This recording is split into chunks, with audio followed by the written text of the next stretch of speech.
Bonjour à tous, et avant que ne démarre cet épisode de No Pay No Play dans lequel on va parler d'un compte e-commerce qui avait un petit problème de retargeting et qu'on a évidemment réglé, je voudrais juste vous demander si No Pay No Play vous convient, si vous apprenez des choses grâce à ce podcast Facebook Ads, eh bien n'hésitez pas à nous le dire en commentaire, n'hésitez pas à vous abonner, n'hésitez pas à nous mettre un petit pouce bleu, un 5 étoiles sur Apple Podcast, ça nous aide évidemment, et puis comme ça on sait que ce qu'on vous propose comme contenu vous convient et on peut aller de l'avant sur encore plus de concepts de ce style.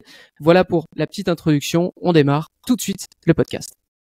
Bonjour à tous et bienvenue sur No Pay No Play, le podcast dédié à la publicité sur Facebook, le podcast qui vous aide à passer de 0 à 1000 $ ou 1000 € de budget par jour sur la plateforme. Il vous est proposé par l'agence J7 Media ainsi que la J7 Academy. Mon nom est Antoine Dalmas et aujourd'hui je ne suis pas tout seul comme à mon habitude. Par contre, c'est la toute première fois que je reçois mon invité, à savoir Ryan Majory, média buyer chez J7 Media. Comment ça va, Ryan ? Bah écoute, ça va très très bien. Merci Antoine. Ça fait quoi d'être sur un premier podcast ? Alors tu m'as dit en off que tu avais déjà fait quelques podcasts, mais comment tu te sens là pour cette première ? Bah écoute, je suis très content de pouvoir participer aussi au podcast donc de J7 Media. C'est la première fois ici, mais moi j'avais un petit peu d'expérience sur des podcasts perso avec des amis par le passé. Ah, le podcast, c'est la vie, hein, vraiment. Ouais. C'est la vie. C'est tellement agréable de proposer du contenu qui aide les gens ou qui au moins intéresse les gens. Donc, je comprends que tu t'es lancé sur d'autres projets avec le podcast. Toi, pour revenir un peu à notre sujet du jour, comme j'ai pu l'expliquer un petit peu en introduction, tu vas venir nous parler d'une étude de cas concrète que tu as pu vivre avec J7 Media via le biais d'un annonceur qui a eu un espèce de problème de retargeting, mais on va avoir l'occasion d'en parler vraiment en précisément dessus. Est-ce que tu peux commencer peut-être par nous présenter un peu l'annonceur ? C'est quoi son type de business ? Qu'est-ce qu'il fait sur Facebook ? Alors, pour le coup, le client que je vais vous présenter aujourd'hui, c'est un e-commerce, donc qui vend des produits pour la santé féminine, tout simplement. Donc, c'est sur toute leur durée de vie. Donc, que ce soit des règles, en passant par la maternité, puis également la ménopause. D'accord, ok. Et sur Facebook Ads, qu'est-ce qu'il fait généralement ? Alors, pour le coup, il propose toutes les gammes de produits disponibles sur son site, et d'ailleurs, l'extrême majorité de son trafic vient de Facebook. D'accord, donc c'est un e-commerce qui utilise déjà Facebook Ads, dont la majeure partie de son trafic et probablement de ses ventes proviennent de cette même plateforme publicitaire. Toi, lorsque tu arrives sur ce compte publicitaire, qu'est-ce que tu observes ? Alors, lorsque je suis arrivé sur ce compte, on avait un objectif de CPA, donc de coût par achat, qui était de maximum 20 €. Okay. Et au moment où j'ai pris connaissance du compte, nos CPA tournaient aux alentours de 9-10 €, ce qui était vraiment très très bien. Ouais. Puis on s'est rendu compte qu'il y avait quelque chose qui n'allait pas sur le compte, c'est que les exclusions n'étaient pas faites sur les audiences de trafic froid. Okay. Et ce qui veut dire qu'on se retrouvait avec des personnes qui avaient déjà vu nos pubs dans les campagnes qui étaient censées présenter nos produits à de nouvelles personnes. Forcément, lorsqu'on s'est rendu compte de ça, on a décidé de faire cette exclusion, car les résultats étaient donc surestimés sur nos campagnes de trafic froid. Et sans surprise, les résultats se sont complètement effondrés. On s'est retrouvé avec des CPA à 21 € en comparaison des 10 qu'on avait avant. Alors, tu nous dis 21 €, sachant que ta limite est de 20, mais pour la situation, donc, l'annonceur pense qu'il a de très bons résultats avec Facebook, mais lorsque tu regardes les audiences, tu observes qu'il avait juste pas fait d'exclusion. Donc, tes campagnes d'acquisition font à la fois de l'acquisition et du retargeting. C'est impossible pour nous derrière de savoir qu'est-ce qui est fait au moment M. Donc, toi, tu décides de faire des exclusions et du coup, nécessairement, parce que tu as enfin de l'acquisition pure et dure, c'est-à-dire tu as exclu tes audiences chaudes, tu as une hausse de coût. Et c'est quoi la suite pour toi ? Bien. Il y a du bon comme du mauvais. Maintenant qu'on a des audiences de retargeting de qualité, on a pu travailler dessus, car c'était d'ailleurs ce qui pêchait un petit peu sur le compte. Sauf qu'en parallèle, on s'est retrouvé avec un nouveau challenge qui était qu'on avait certes des campagnes de retargeting qui étaient maintenant performantes, mais on avait du coup ce challenge de devoir refaire fonctionner les campagnes d'acquisition, donc en audience froide. Ce que j'ai commencé à faire, c'est que j'ai fait pas mal de tests, notamment au niveau des créatives sur les campagnes de trafic froid, et une très légère augmentation du budget sur les campagnes de retargeting que j'ai laissé après tourner. Ouais. La deuxième chose que j'ai faite, c'est que j'ai testé de nouveaux concepts, notamment au niveau des créatifs, des concepts plus agressifs qu'on n'avait pas forcément sur le compte. Là où avant on avait une communication qui était plus positive, solution oriented, douce, etc. Là j'ai voulu changer un petit peu de manière de faire et apporter une communication plus portée sur la douleur, l'inconfort des règles, de la maternité, mais également de la ménopause. Ouais. Et voilà, le but était vraiment, avec cette nouvelle structure, de repérer les campagnes et les créatifs, les concepts qui sortaient du lot et les laisser tourner tout en coupant celles qui étaient bien sûr au-dessus de notre objectif.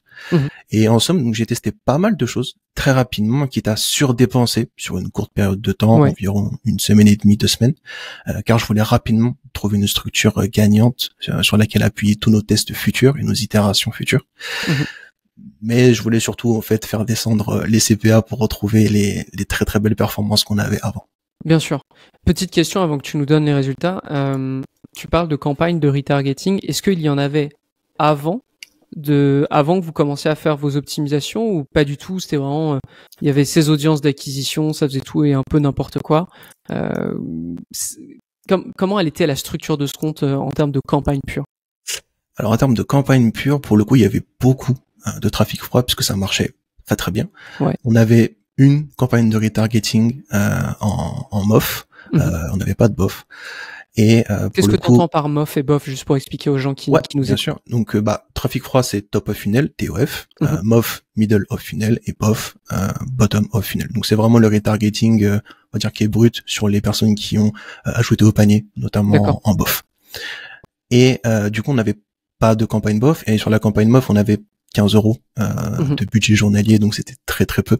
Donc la majorité était véritablement sur le trafic froid, donc du coup j'ai pu, en théorie, refaire la structure du compte à ce niveau-là.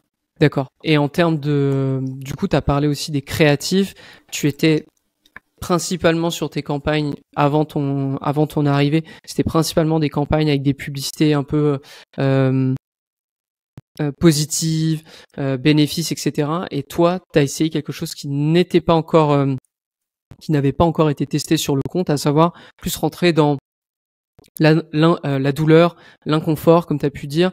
T'as pas eu peur justement d'avoir je sais évidemment pas quels sont les visuels à proprement parler que tu as utilisés, mais t'as pas eu peur justement de te faire bloquer par Facebook, parce que je sais pas à quel point t'as pu montrer certaines choses, montrer peut-être des schémas, je sais pas.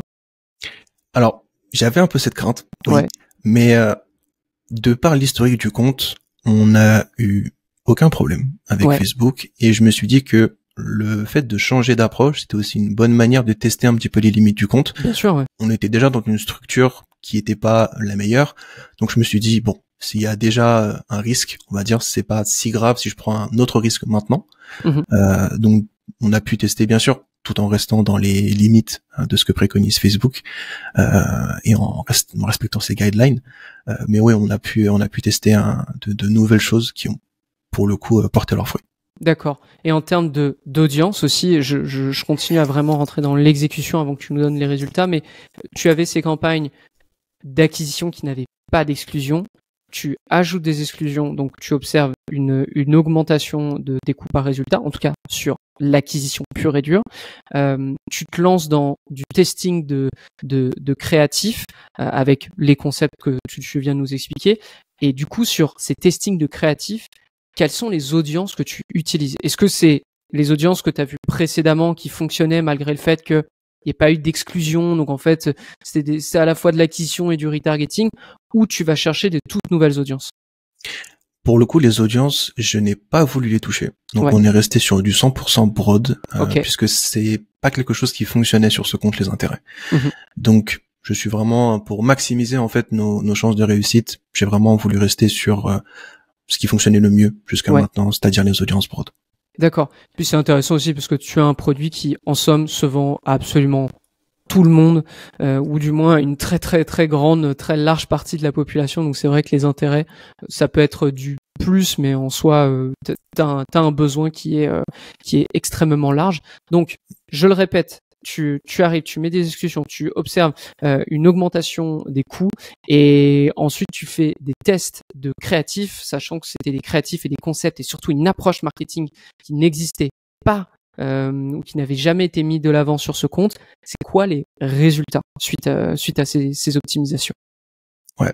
Alors, après 2 semaines d'augmentation constante et de tests, donc qui se sont pas mal intensifiés, notamment sur la fin de la 2e semaine. Je voulais profiter du week-end. On est arrivé du coup le vendredi de la 2e semaine avec des CPA qui étaient bien plus encourageants. Ça commençait à descendre et on était toujours aux alentours de 18 € de CPA de mémoire. D'accord. Il y avait donc une amélioration. Alors ce que j'ai fait sur la 3e semaine, c'est que j'ai pris aucune action. J'ai juste laissé tourner le compte pour avoir assez de recul sur la structure de test que j'avais mis en place, et toutes les campagnes bien sûr et tous les créatifs qui n'obtenaient pas de bons résultats étaient coupés. Et durant cette semaine où le compte a pu dépenser plus librement sur ce qui fonctionnait, donc on est passé d'un total de 21 € de CPA, donc qui était le maximum qu'on avait obtenu historiquement sur ce compte, à un total de 12 € de CPA pour les campagnes de trafic froid. Et pour donner peut-être un autre résultat qui est un peu plus parlant, même si c'est déjà très parlant. Le changement de CPA est quand même pas mal. Ouais. Sur la 2e semaine, donc qui était la pire en termes de dépenses et de résultats, on avait dépensé 3 400 € pour Facebook, pour un total de chiffre d'affaires de 46 000 €. La 3e semaine, celle qui était la meilleure et celle qui a validé tous nos tests, on avait dépensé 2 400 €, soit 1 000 € de moins, pour un total de 42 000 €. Donc quasiment le même résultat pour 1 000 € de dépenses en moins. C'est énorme. Et du coup, juste pour bien comprendre, sur les deux premières semaines, donc là où tu fais tes tests, t'as cette augmentation du CPA. La 3e semaine, c'est là où tu vas chercher, disons un peu ton record en termes de retour sur investissement. Et là, tu nous mentionnes que sur la 3e semaine, tu ne fais absolument rien, si ce n'est que couper des pubs qui fonctionnent juste pas. Mais t'ajoutes rien. J'ai rien ajouté. En fait, comme il y a eu cette journée du vendredi de la 2e semaine où on s'est rendu compte que la structure commençait à fonctionner, on avait vraiment besoin d'avoir cette dernière semaine, donc la 3e, où on pouvait juste laisser le compte tourner pour avoir assez de data pour pouvoir se dire, ok, la structure fonctionne, on va maintenant pouvoir passer à d'autres tests ou d'autres choses. Et si on avait tout de suite continué ou réenchaîné sur de nouveaux tests, on n'aurait pas pu être certain que cette nouvelle structure-là fonctionne, puisqu'on aurait été dans le doute. Bien sûr. Ok.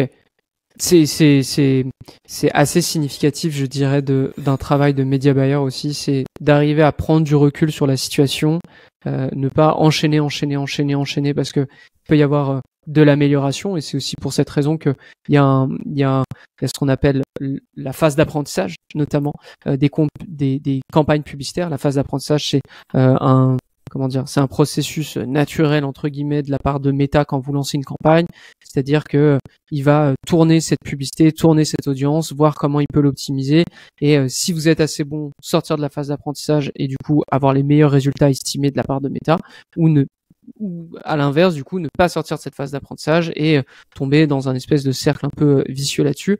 Toi, t'as justement pris cette décision de ne plus rien toucher pour que Meta ne soit pas constamment impacté par tes modifications, bien que tu coupes des trucs qui fonctionnent pas, mais bon, ça fonctionne pas, donc ça donne juste plus d'argent à ce qui fonctionne. Ça, c'est hyper important.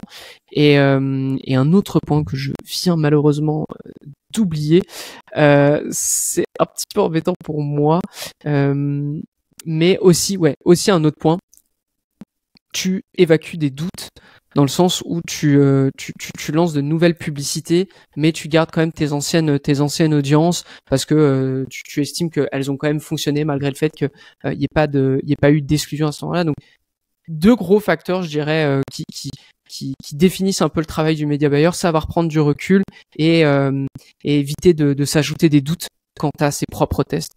Donc c'est vachement intéressant ton point. Et là, à l'heure actuelle, donc t'as des meilleurs résultats, on l'a vu, t'es passé de 21 à 18 à une dizaine d'euros le coût par achat. À l'heure actuelle, qu'est-ce que tu comptes tester, ou qu'est-ce que tu es en train de tester sur ce compte pour encore améliorer les résultats ou optimiser la suite en fait? Ouais. Alors là, du coup, sur le compte, ce qu'on fait actuellement, maintenant qu'on a une vraie structure qui fonctionne et on a des étapes du funnel qui sont bien structurées et qui sont valides, c'est que pour scaler le compte, ce que j'aimerais faire, ce que je suis en train de faire d'ailleurs, c'est de tester de nouveaux types de campagnes, notamment l'Advantage Plus, qui a très peu été utilisé sur le compte. Donc du coup, c'est vraiment plus donner la main à l'algorithme. Maintenant qu'on a une structure qui est solide, l'algorithme peut aller chercher de bien meilleurs résultats que ce qu'on pourrait faire nous-mêmes un peu avec nos petites mains et les quelques infos qu'on a nous. Et également, mon challenge principal sur ce compte, c'est faire fonctionner une gamme en particulier qui sont les culottes menstruelles, qui sont très importantes pour le client, mais qui sous-performent depuis le début. Et c'est vraiment pour moi le challenge principal de ce compte. Et je fais pas mal de tests par rapport à ça, notamment au niveau des créatives. J'ai testé notamment de faire des catalogues, peut-être proposer uniquement retargeting à différentes étapes du funnel. Donc c'est voilà vraiment mon objectif principal, c'est vraiment de faire fonctionner cette gamme là. Et notamment pour ça, pour ce qui est de la créative, on a pu travailler avec notamment notre directrice artistique pour de nouveaux concepts, puisque pour le coup ça avait bien fonctionné, de changer un petit peu notre manière de communiquer. Donc je travaille encore pas mal là-dessus. Peut-être encore deux leçons que je peux tirer de ce que tu viens de répondre. Pour un e-commerce du moins, dès lors que vous avez des bonnes publicités, lancez-vous sur une Advantage Plus, testez-le, parce que la Advantage Plus, la Shopping Advantage Plus, pour donner son terme, son nom entier, c'est vraiment le type de campagne qu'on va lancer dès lors qu'on a de bonnes publicités de base. Ça va être un booster, un accélérateur de croissance, je dirais. Et deuxième point, lorsque tu as une base solide, ce qui est ton cas à l'heure actuelle, tu as commencé à segmenter tes campagnes par gamme de produits ou même type de produits. Là, c'est ce que tu es en train d'essayer de faire. On l'a vu que sur Social Scaling, qui est notre autre podcast plus expert en Facebook Ads, disons, qui là, on va parler de plus gros scale, plus gros budget. C'est littéralement dans la situation dans laquelle on est sur des gros e-commerce, à savoir on segmente par sous-catégorie de produits, par collection, etc., pour être plus pertinent, pour être plus performant et pour évacuer tout ce qui ne fonctionne pas malgré nos tests. Donc hyper intéressant, hyper académique cette étude de cas. Est-ce que tu as des derniers conseils à nous donner, parce qu'on arrive tout doucement à la fin de cet épisode, et que tu aimerais partager justement avec les personnes qui nous écoutent? Alors peut-être plus général sur le media buying et sur Facebook, il y a deux choses qui moi ont été vraiment game changer dans ma manière d'aborder la plateforme. C'est la première, c'est rappelez-vous que vous vendez à des êtres humains. Lorsque l'on travaille sur cette plateforme-là, on voit que les chiffres en fait, et on peut assez rapidement oublier que derrière, c'est à des êtres humains qu'on vend, c'est des êtres humains qui voient nos publicités, donc toujours avoir beaucoup d'empathie et se mettre à leur place, notamment lorsque l'on réfléchit à de nouvelles créatives, de nouveaux wordings, ce genre de choses. Et la deuxième, c'est pour le coup ce que j'ai appliqué encore une fois sur ce compte-là. Moins il y a de doutes, c'est mieux c'est.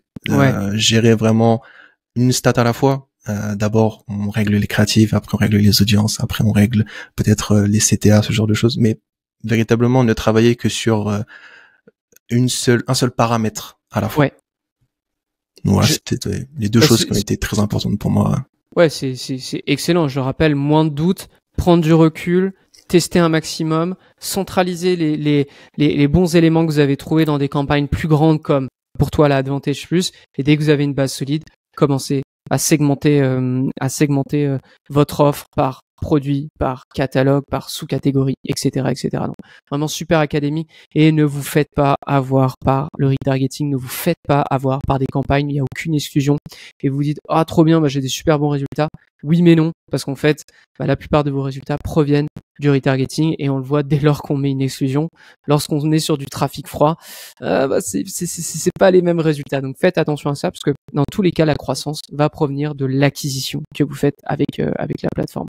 Ryan, merci beaucoup pour ton intervention. C'était nickel. Est-ce que tu as un dernier conseil ou dernière chose à dire avant qu'on rende l'antenne? Bah écoute, pour moi c'était good. Merci à toi pour Ouais. l'invitation. Ça fait un vrai plaisir. On va réitérer, hein, si tu as d'autres études de cas de ce style, moi je Avec réitère. grand plaisir. Super. Bon bah écoute, merci beaucoup Ryan d'avoir été avec nous. Merci à tous de nous avoir suivis sur No Pay No Play. Je vous rappelle, si l'épisode vous plaît, si le podcast vous plaît et vous aide à devenir meilleur en Facebook Ads, n'hésitez pas à nous le dire dans les commentaires, n'hésitez pas à vous abonner. Et aussi pour ceux qui ont envie de devenir meilleur tout de suite sur Facebook Ads, je vous invite à aller regarder la J7 Academy, notre écosystème qui aide justement des médias buyers à devenir meilleurs sur Facebook Ads, mais surtout le rester. Pour en savoir plus, j7academy.com. Merci à tous de nous avoir suivis et je vous donne rendez-vous au prochain épisode de No Pay No Play. À très vite.